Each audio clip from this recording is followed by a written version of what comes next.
This conference will now be recorded.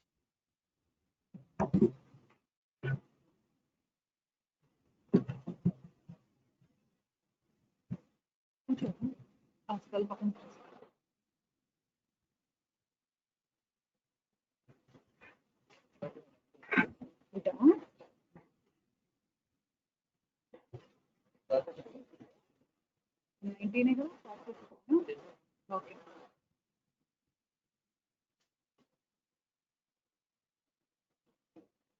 Very good afternoon to all of you. Today we are discussing about mal positions. So what first you have to know what is normal position. You know?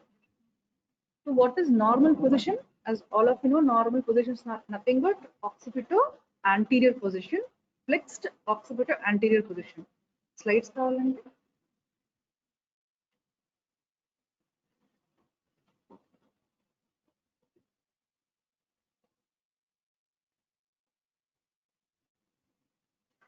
The normal position is anterior. That means so this is the fetal skull and this is the pelvis. So this is occipital bone. So the occiput should be anterior. So the occiput, that is, this is anterior position. So it can be occipital anterior, that is right occipital post anterior and left occipital anterior. Okay, this is the normal one. So malposition means okay. Malposition means when the occiput is not anterior. That means occiput can be posterior. So you can see I'm putting the occiput side onto the sacroiliac joint. So it is right occipital posterior. If I turn towards left, it is left occipital posterior. Towards the sacral promontory is occipital posterior. So this is malposition. And in occipital posterior, it is what is how the fetal head will be. It is not fully flexed. So what is flexion? So flexion is nothing but. So this is a fetal skull. You imagine the body upward. So when the fetal chin will touch the body, that is a chest. That is flexion. So when it is trying to deflex, so in normal in occipital posterior position, the head is deflexed. So when it is partial deflection, it is bro presentation. So when it is fully deflected, it is full extension, that is face presentation. So these three positions you have to know, that is bro, face, and occipital posterior. So you should know how to deliver these babies. So I think in previous classes they might have discussed normal delivery. So normal mechanism of labor in occipital anterior position. So now I'm going to discuss how you will deliver in occipital posterior position, face, and bro presentation. So why it is important to diagnose whether it is bro, face, or occipital posterior, because the mother and child are affected in these types of positions. So what will happen? Because most commonly when it is an occipital posterior or a face of bro, usually there is cephalopelvic disproportion. So usually these patients, if you do pelvic examination, you may diagnose cephalopelvic disproportion. And in these mothers, the uterus, there is no effective uterine contraction. So the labor is prolonged. So mother will suffer from prolonged labor. And because of the inefficient uterine contraction, there is prolonged labor. And there is slow cervical dilatation is there. So, and there is premature rupture of the membranes. So all these are the factors which may cause problems in the mother. So what happens? So when there is prolonged labor, when there is preterm rupture of membranes, there will be more chances of infection. And in these positions, because of deflection, what happens is the engagement is delayed. And there is very prolonged labor in these patients. And what happens in prolonged labor? The molding is severe. So molding is very more common in case of these types of presentations. So the fetus will suffer a lot. What happens in extreme molding? It's very dangerous to the baby. The baby can go into anoxia, asphyxia, and sometimes intrauterine death. So you have to diagnose these presentations and you have to intervene in a proper time. So in order to diagnose, you have to know how to diagnose. So we'll discuss occipital posterior. So occipital posterior presentation here.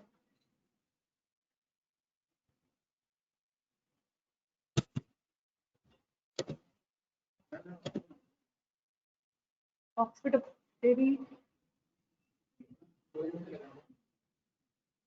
వస్తుంది కానీ నాకు కనపట్లేదా అంతేనా అయితే okay ఇక్కడే అది ఇక్కడ కనపడింది కరెక్ట్గా కొట్టుకుంటాను. So it is small in occipital posterior. So in occipital posterior what happens, so this is, so if this is the posterior, that is the sacral promontory, this is the symphysis pubis. So in occipital posterior what happens, the occiput is placed posterior in the sacroiliac joint. This is the right occipital posterior. This is the right occipital posterior. So in occipital posterior at the right sacroiliac joint, this is the left occipital posterior. This is the direct occipital posterior. So that is the different positions you have to know. So here you can see in this diagram, first one is right occipital posterior, second one is left occipital posterior, direct occipital posterior. So it is why I'm telling you more number of times in your practical exam, the examiner will ask you, just show me right occipital posterior. So you have to be in a position to place the fetus and pelvis in the right position. So at the onset of labor, the incidence is about 10%. So usually most of the occipital posterior presentations are undiagnosed because most of these turn anteriorly and they deliver normally. Only 10% of the occipital posterior presentation, they deliver in occipital posterior position. Again, in left occipital posterior and right occipital posterior, right occipital posterior is 5 times more common because of the dextral rotation of the uterus and because of the presence of the sigmoid colon on the left.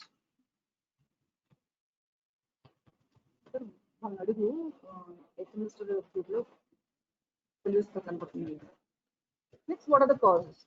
So causes are most common because this is occipital posterior. Why it is turning posteriorly? Because when the pelvis is not adequate, when in contracted pelvis, in android and anthropoid type of pelvis. So in contracted pelvis, that is android and anthropoid type of pelvis, where in android and anthropoid type of pelvis, what will happen? The fore pelvis, that is the fore pelvis is small and the posterior segment is more. That is why the head rotates posteriorly. So in type of anthroid and anthropoid of pelvis, contracted pelvis, high pelvic inclination, all these cases occipital posterior presentations are more common. Uterine factors. So abnormal uterine contractions also lead to persistent deflection. So usually I told you the baby will, the normal position is the flexion of the fetus.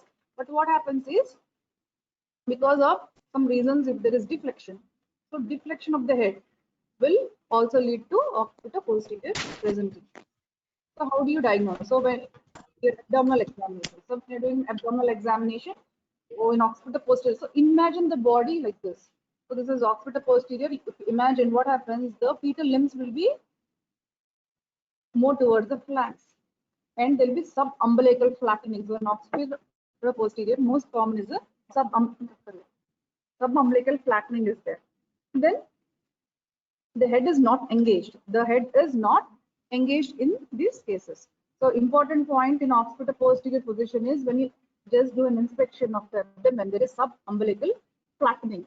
And the fetal limbs are easily felt because the spine will be more towards posteriorly and the limbs will be more toward anterior side. So you can feel the fetal limbs more easily.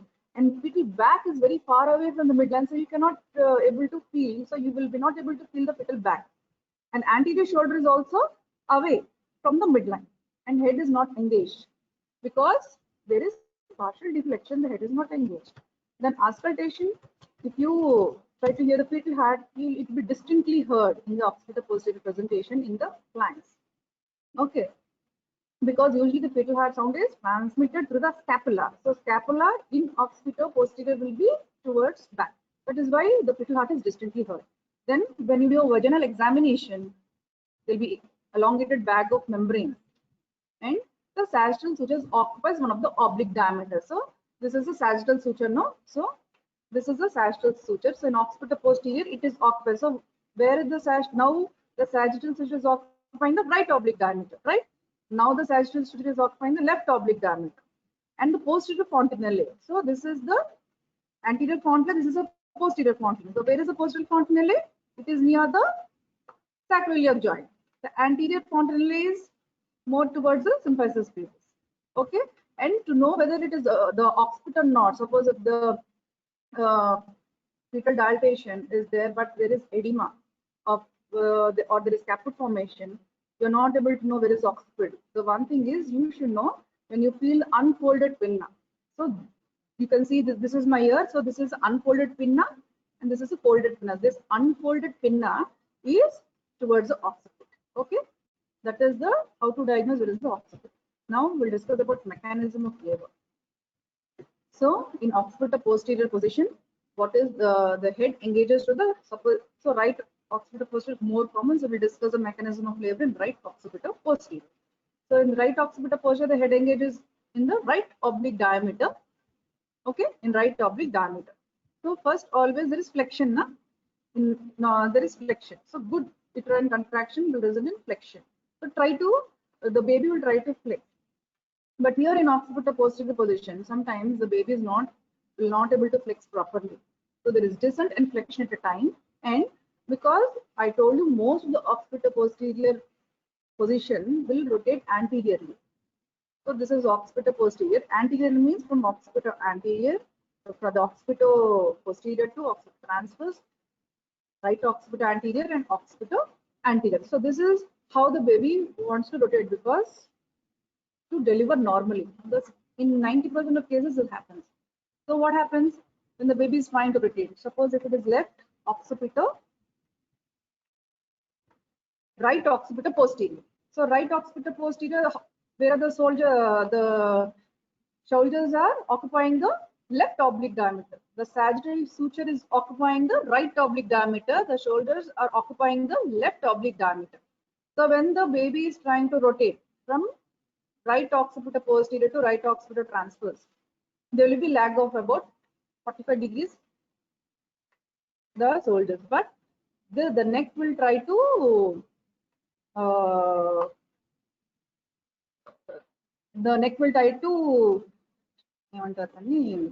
it will try to resist this, because that minimum of 45 degrees of torsion of the neck is tolerated. So what happens? From the right occipital posterior to right occipital transverse, the shoulders occupy in the left oblique diameter. But when the head rotates to right occipital anterior, the shoulders rotate from the left oblique diameter to AP diameter, right?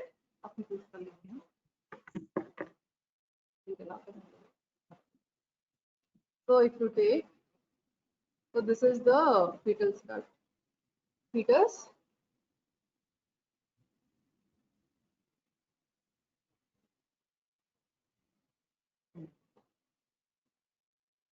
So you can see clearly here. This is head. So occipital posterior, right occipital posterior, shoulders occupying the left oblique diameter. So the head rotates to occipital transverse. The shoulders remain in the left oblique diameter. And then when baby tries to rotate from occipital transverse to right occipital anterior, again the shoulders rotate from the left oblique diameter to the AP diameter. So there is a lag of 45 degrees. Again from the right occipital anterior to again occipital anterior, head tries to rotate and comes to the symphysis pubis. Here the shoulders also rotate from anterior posterior diameter to the right oblique diameter. So when the occiput comes and lies at the level of symphysis pubis, the shoulders will be at the level of the right oblique diameter. So then what happens? How the head will deliver normally by extension. So the occiput hinges under the symphysis pubis and the head delivers by extension. Okay, head delivers by extension. So how the head delivers? By extension. So extension means first which part of the fetus comes out. So this is over. So internal rotation of the head, as occiput is leading part, it rotates 135 degrees anteriorly. So I told you how it rotates 135 degrees. First from the right occipital posterior to the occipital transverse to the right occipital anterior to the occipital anterior. That is full of 135 degrees anteriorly it rotates and occupy behind the symphysis pubis. Then shoulders come and occupy in the right oblique diameter now. So here the head is delivered by a process of extension. Then after the head is delivered, what will happen? The head is free outside the pelvis. So it will try to restitute because there was a torsion of about 1/4 circle or 45 degrees torsion is there. So the head is free in the outside the pelvis. So head will try to rotate. That is restitution. It comes back to the original. Means from where to where it comes back? From the occipito anterior to the right occipito anterior. That is restitution. Then external rotation. External rotation is nothing but it is due to internal rotation of the shoulders. So now shoulders from the right oblique diameter, they rotate to the AP diameter, right? Because when they occupy the AP diameter only,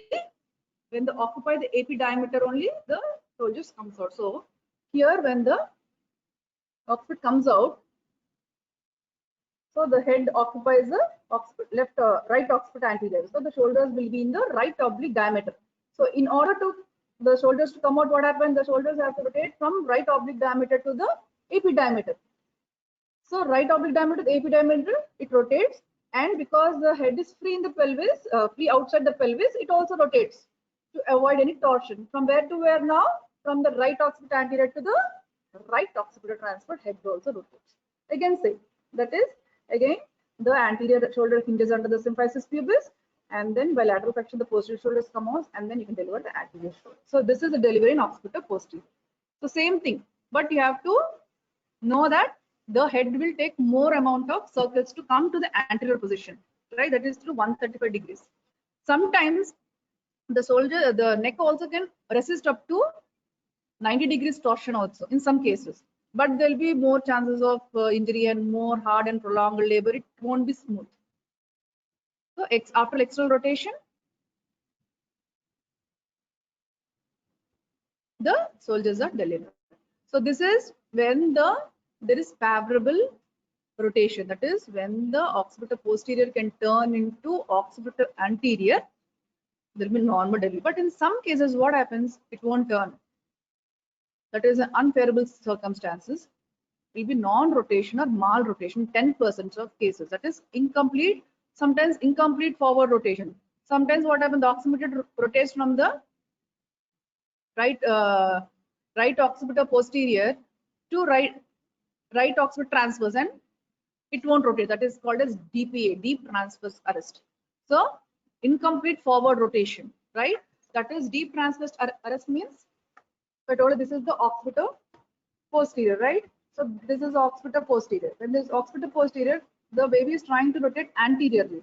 So when it is trying to rotate anteriorly, from the right occipital posterior comes to occipital transverse, and it gets arrested here and it won't move forward anterior. That is called deep transverse arrest. So this is very important to diagnose deep transverse arrest, because delivery won't occur and we have to deliver the baby by usually a cesarean section. So it is called as deep transverse arrest. And deep transverse arrest, the sagittal suture is in the transverse. It occupies the bispinous diameter. So this is deep transverse arrest, and arrest can be in the oblique. So in the oblique position, the place where it is engaging in the right occipital posterior, it won't turn. That is called as oblique posterior arrest. Okay. So deep transverse arrest, oblique posterior arrest, and sometimes mal rotation. Mal rotation means, normal rotation means, I told you it has to rotate anteriorly. So mal rotation means reverse of that. That is, it is rotating posteriorly. That is occipital posterior. So occipital posterior means, so when the babies try to engage here, so engagement in occipital posterior in the right, the sagittal suture right oblique diameter. So what is engaging diameter in the occipital posterior? It is occipital frontal diameter or suboccipital frontal diameter is almost 11.5 centimeters. Engagement diameter is occipital frontal diameter, that is 11.5 centimeters. And what happens? Mal rotation means the baby is trying to rotate posteriorly. When the pelvis is not good, that is the forepelvis is not adequate, like anthropoid or Anteropoid pelvis, what happens? It tries to rotate posteriorly. So from the right occipital anterior to occipital posterior. So this is called as persistent occipital posterior. So when the fetus is in persistent occipital posterior, can the baby deliver? Yes, the baby can deliver by phased pubis delivery. Sometimes it won't deliver, it get arrested in this occipital posterior position. That means it is called as occipitosacral arrest. It is called as occipitosacral arrest.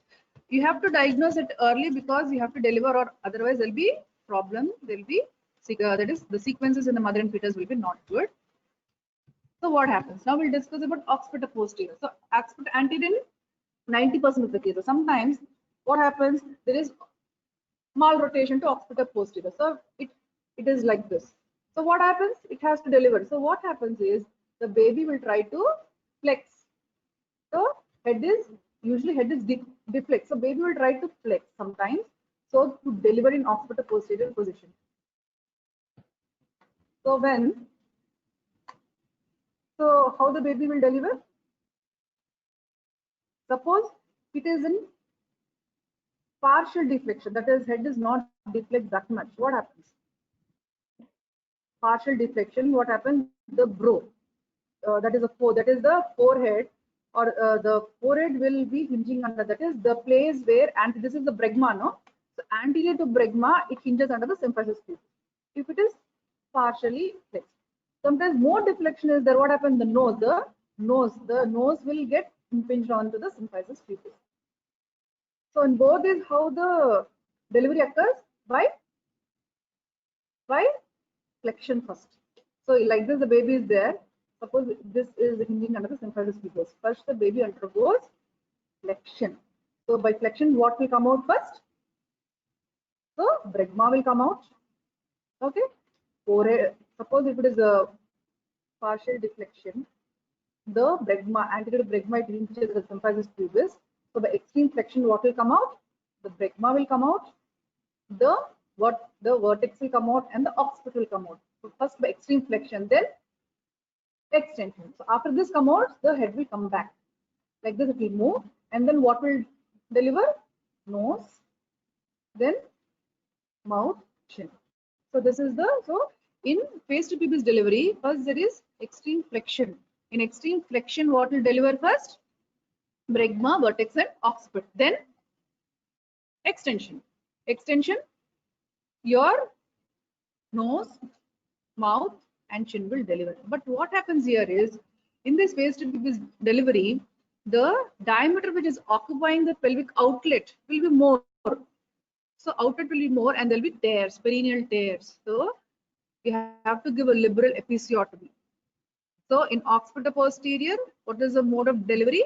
Phased pubis delivery. You have to tell phased pubis delivery. This is how the delivery occurs in occipital posterior. So most of the mal positions will rotate anteriorly, I told you. So when you're conducting an occipital posterior labor, you have to be very watchful.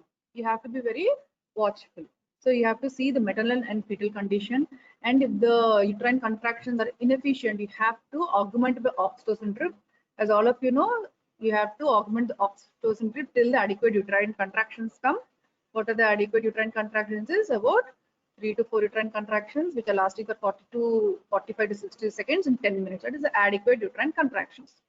So till then, you can augment the oxytocin drip, and then in sometimes they say that in occipital posterior position, you can change the positions, like in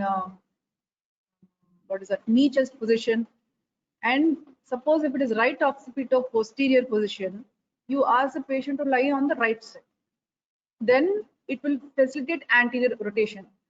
Suppose if it is in left occipital posterior, you ask the patient to lie on the left side. Okay, so these are some things you need to do during the first stage of labor, and then in second stage of labor. Then here you have to rupture of the membranes early. You have to rupture the membranes early in case of occipital posterior presentation, because augmentation will be fast, and you will diagnose any difficult labor or non-progress of labor partially if you rupture the membrane. So first thing is the position of the baby.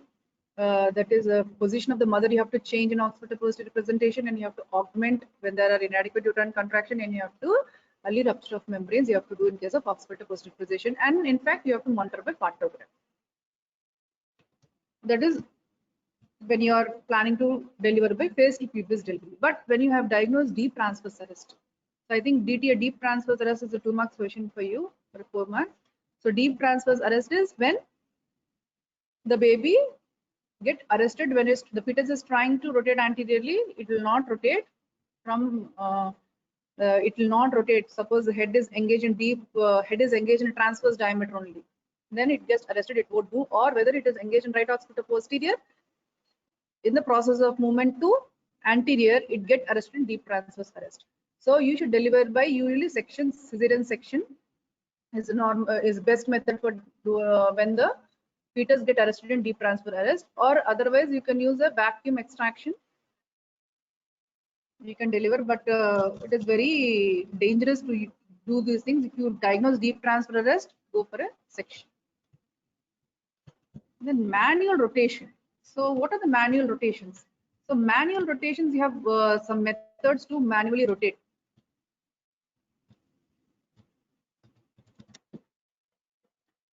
So right hand grabs the sensible, displacing it and thereby increasing flexion. So manual rotation is there, force-up rotation is there. This is for deep transverse arrest, but major route is your cesarean section. So persistent occipito posterior. So persistent occipito posterior also I told you. Persistent means most cases deliver as occipito posterior phase to pubis, but sometimes it won't deliver. Then you just wait. How much you want to wait? If the patient goes in second stage of labor, when the cervix dilatation is full dilatation. What is full dilatation? About 10 centimeters dilated. The labor is not progressing. The sutures are not changing. You have to diagnose it. So it is persistent occipital posterior occipital sacral arrest. You have to do a cesarean section. Sometimes what happens? There are manual methods to rotate the baby. Suppose if it is right occipito posterior. Sometimes right occipito posterior, you can manually rotate, but you have to do it by general anesthesia. There are two methods: there's full hand method and half hand method. So full hand method is, what is full hand method? So if it is right occipito posterior,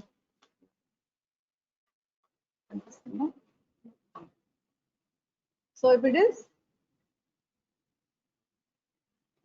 right occipito posterior, so if it is right occipito posterior, so use your full hand method, that is your 4 fingers, that is this is supination, this is pronation, right? So this is so this is supination, this is pronation.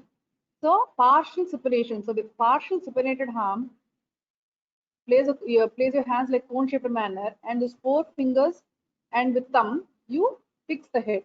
So you suppose if it is right, this is the right occipital posterior, you go. So this right occipital posterior you go, and then with the 4 fingers, so this is the anterior parietal, this is the anterior parietal bone, this is the posterior parietal. The 4 fingers, you place the hand behind the posterior parietal bone and this thumb on the anterior parietal bone, and you hold the head, or you get the grip of the fetal head. Okay, and then try to rotate anteriorly. But with your left hand, with the free hand, you have to rotate the trunk also. So trunk is like this, right? So trunk is like that. You have to rotate anteriorly, and you have to rotate the trunk anteriorly. You have to rotate the fetal skull also anterior. So from this is the right occipital posterior. So rotate. So rotate like this with your hand. Like this, you can rotate the hand, right? So with your hand, or you ask assistant to rotate the fetal trunk. Then when occipital anterior comes, you take out your hand and you try to deliver by forceps. So because you have manually rotated, it can again go back. That's why immediately you have to not wait, just deliver by using a forceps. So when it like this occipital anterior, then you take a forceps. First, this is right occipital posterior, no, and coming to the right occipital anterior, use the right blade first. So with the right blade, Okay, with the right blade you introduce here, and then next the left blade and then deliver. Okay, this is the how, that is a full hand method, and another method is half hand method. So what is half hand method? So same. So this is right occipital posterior, right? Half hand method is nothing but just with the 4 fingers. Only with 4 fingers you try to rotate. So half, suppose the right occipital posterior. So with the 4 fingers, go and place the hand anterior to the parietal bone. Anterior to, this is anterior, this is a posterior, no? So place an anterior to the parietal bone and with ulnar border. So this is ulnar border, right? So with ulnar border, try to rotate anterior. So this is like this. So with right, so try to rotate anterior. Right? This is the one half method. It is half hand method. Then if it is right occipital, left occipital posterior, then you have to put your hand where? Behind, and then with the radial border of the hand you have to rotate anterior. Okay, this is half hand method. Okay, this, so 2 methods are there for rotation, full hand method and half hand method. I know it is very difficult to follow, but this is a class, so listen carefully and then read in your books. Maybe you can better understand when you read. Okay, so this is so occipital posterior. So this is the occipital posterior. Then we'll go to face presentation, bow presentation. Maybe right, sir. So face presentation. So face presentation, here what happens is you can clearly see. What is this? This is occipital. This is vertex. This is mentum, right? So mento-vertical diameter. This is diameter of engagement. This is mento-vertical diameter. So what is this? Brow presentation. So in brow presentation, the engaging diameter is mento-vertical diameter. That is about 13.5 centimeters. So in this diagram, see here it is partial deflection, right? See the head, you can see here, this is the neck, this is the head. So head is just partially deflexed. That is incomplete extension. This is called incomplete extension, that is brow presentation. Here you can see the head, back of the head is touching the neck, that is full extension. So full extension, that is a face presentation. So this is the, so you can see this is the back of the head. It is partial extension. You can see the back of the head touching the neck, that is full extension. Full extension is the face presentation where the, what is the diameter of engagement? Submento-bregmatic. Submento-bregmatic. The diameter will be 9.5 centimeters. So face presentation. So you can see the face presentation. There is complete extension of the head. Okay, so that the occiput is in direct contact. The occiput is in direct contact with the back. So again in face presentation there are 4 positions. So in face presentations again there are 4 positions. So this is extension, right? Extension means this is flexion. Imagine the body of the fetus like this. So this is flexion. So extension. Extension means like that. The baby will. So here, if it is right occipital posterior, so imagine the fetus is in the right occipital posterior. If there is extension, what happens? Normally, it is an occipital posterior. There is deflection of the head, right?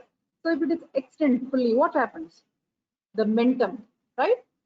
The mentum is this, no? So the mentum will occupy anterior. This is mento anterior. The occiput will be posterior. So usually many cases, the right occipital posterior will cause mento. So right occipital posterior is left mento anterior. Now we can see. Suppose if it is left occipital posterior, extension will be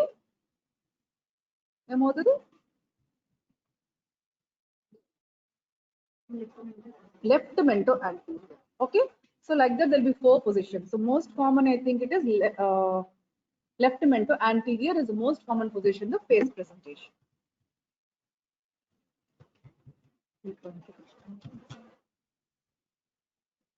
So again, same thing. What are the causes which lead to face presentation? So the causes which cause deflection will lead to face presentation. Same thing, like anthroid will usually fat pelvis will cause face presentation. So why the baby wants to deflect? When there are more coils around the neck, the baby will try to deflect on the any goiter or any tumors. So baby tries to deflect. So these are the things where or inefficient uterine contraction, because uterine contractions should be efficient so that the baby will try to flex. The inefficient uterine contractions also will be deflection. Sometimes there is polyhydramnias. The baby will try to rotate and there is unstable line. They can be having phase or deflection of the head. And sometimes what happens, there is sudden rupture of membranes is also dangerous. Why? Because before engagement, when there is, so before engagement, if there is rupture of the membranes, what happens? If it was in a deflex position, if it is sudden rupture of membrane, it tries to be in that position. So that is why these are factors which can cause deflections, and more commonly multi-pair. So you may think when a 4th grade or 5th grade come to labor room and the labor is prolonged, it is not. I we think why she has 3-4 deliveries, why she is not progressing. It is a concern to rule out deflections in case of multi-pair. That's why so many times what happens, the multi-pairs don't progress, and sometimes we take them to sections. Okay, so multiparity with pendulous abdomens, contracted pelvics, pelvic tumors, all these are causes of face presentation. So congenital goiters, okay, when there are several cords around the neck, coils of umbilical cord around the neck, and the increased tone of extensor group of muscles. So what is the mechanism of labor in case of face presentation? So if it is a So it is occipital posterior position. So when it is deflection, what happens? The mentum is anterior, right? So when there is mentum is anterior, what happens? The baby wants to deliver. So for the baby to deliver, it has to rotate anteriorly. So it has to rotate anteriorly. So when the baby is trying to rotate anteriorly, so the engaging diameter is so engaging diameter. So the engaging diameter is oblique diameter. That is, in left mento anterior, it is right oblique diameter. So in the left, so this is a mentum. So it is occupying the right oblique diameter. So the mentum is related to one of the iliopubic. This is the iliopubic eminence. So mentum is related to one of the iliopubic eminence, and glabella is related to the sacroiliac channel. Okay. And engaging diameter is usually submento Bregman. Just remember submento Bregmani, that is 9.5 centimeters, and engaging diameter of the face. So here, so in all case of occipital anterior, occipital posterior, you saw the descent with flexion, but here there is extension because the baby, it will very. So if you take this,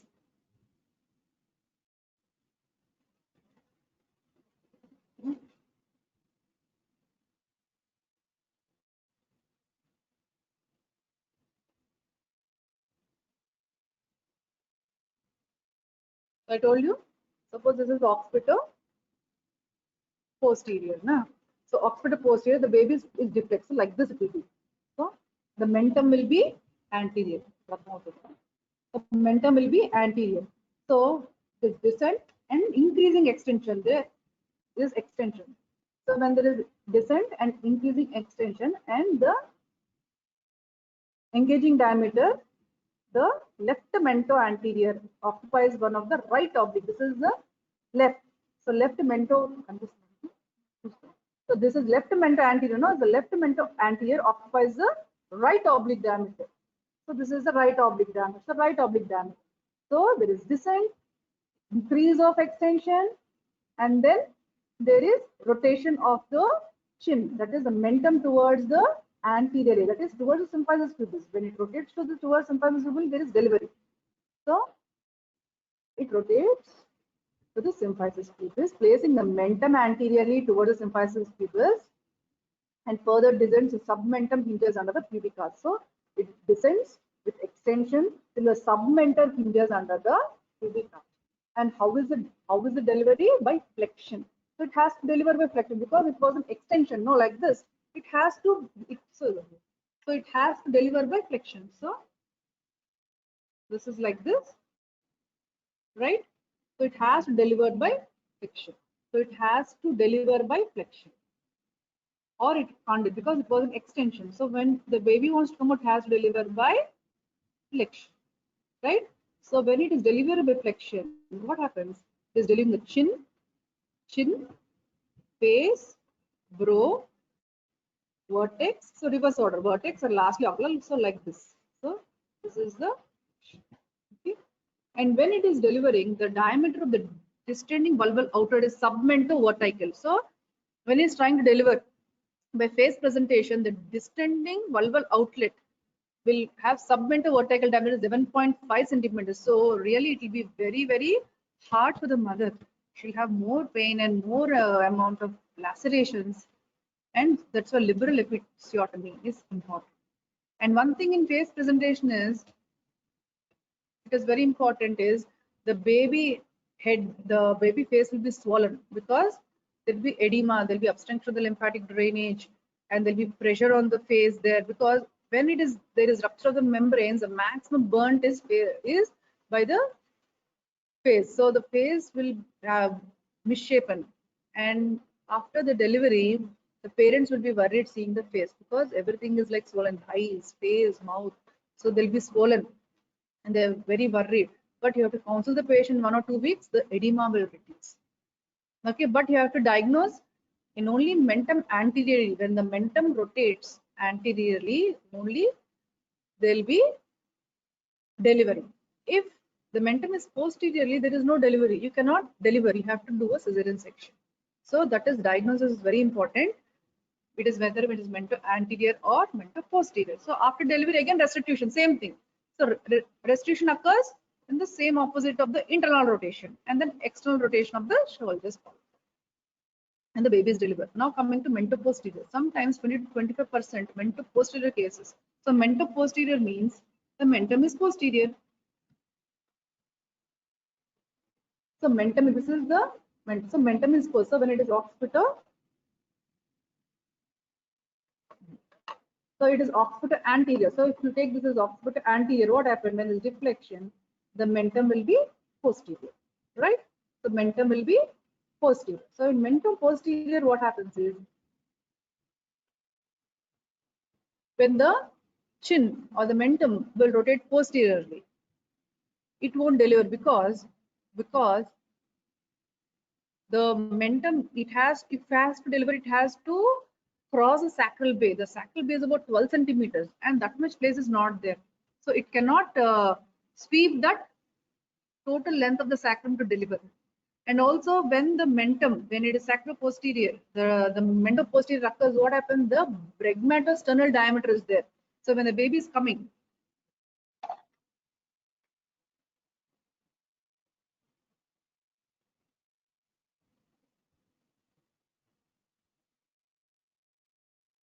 so here,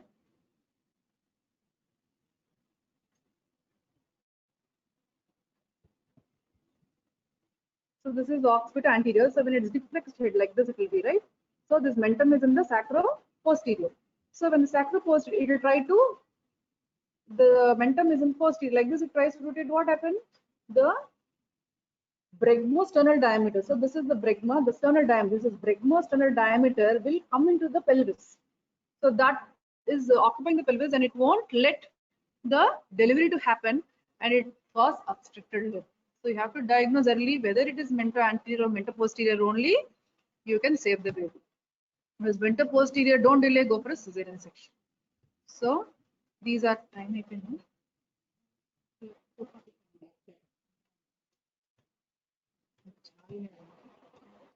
So how do you diagnose mentum anterior and mentum posterior? By your abdominal examination, simple abdominal examination, you can identify mentum, but it is not that easy. It requires a skilled obstetrician, and quickly you have to intervene. So if it is mentum anterior, so mentum anterior means fetal limbs are felt anteriorly. So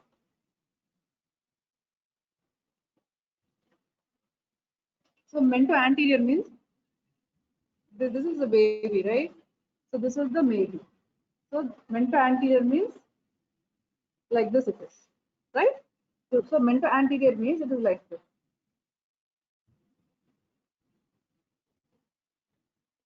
Hmm? So you can see the fetal limbs are felt, these are fetal limbs, right? Fetal limbs are felt anteriorly and the back is in the flank.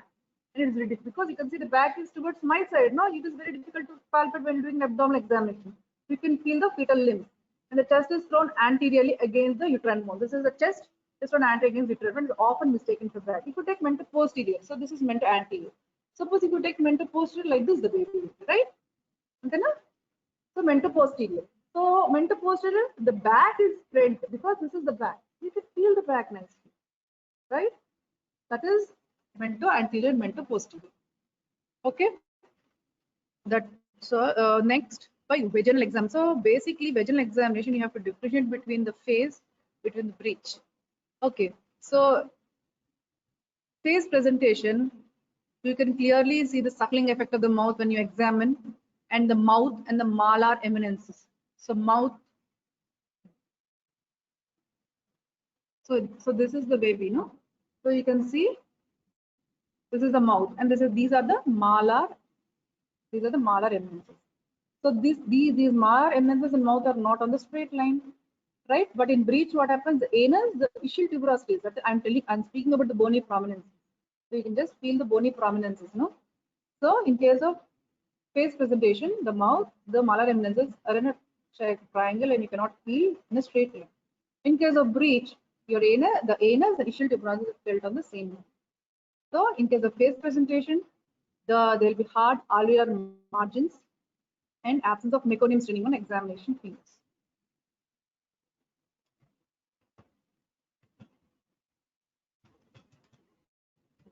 So in case of face presentation, what is the problem is because of irregular face ill fits, that is the symmetrical fit of the presenting part. The symmetrical fit of the presenting part to the cervix is not good in case of face, occipital posterior, or a bro presentation. So what happens? The chance of cord prolapse. When the fitting is not there, there is a space. No? There is a space in between the fetus and the pelvis. In that space, a cord will try to prolapse. So chances of cord prolapse are more in these cases. And there is delay of labor, that is weak uterine contraction. And the labor is very difficult because of molding, absence of molding. Usually molding is a protective mechanism to deliver, but extreme molding is very dangerous. And there is delay engagement, late internal rotation. All these are. So prognosis, I told you, the maternal increase of morbidity due to operative delivery and vaginal manipulation. Fetal adverse effect are cord collapse, increase operative delivery. There is cerebral congestion. So I told you the face will be congested, swollen, everything is swollen. And there will be infection more because you do, when the labor is prolonged, you try to do more amount of PV examinations to note the progress of labor. Then there will be infections more common, capsule formers. So here in this diagrams, so in case of face presentations, the baby will be like this, all bruised. And here, this is sometimes also the swelling of the face will be more than this. Okay. This is enough for you today. Okay, I thought we can complete bro presentation also, but I think occipital posterior face, it is already loaded more in your brain. So I'll stop here. Thank you.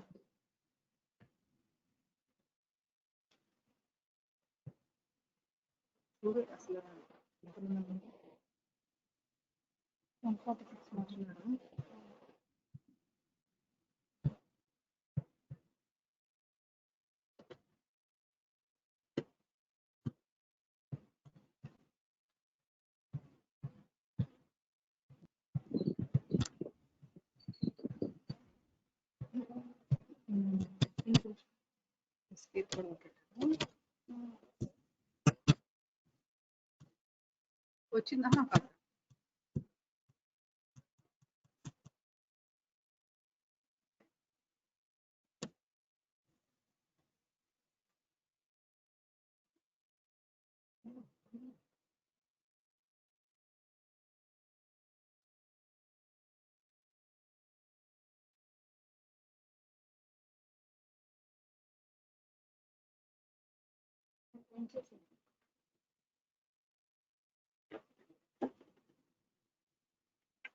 మీరు ఏ నొక్కి ఎందుకు నొక్కినా ఇదా record చాకు అంత ఉందండి.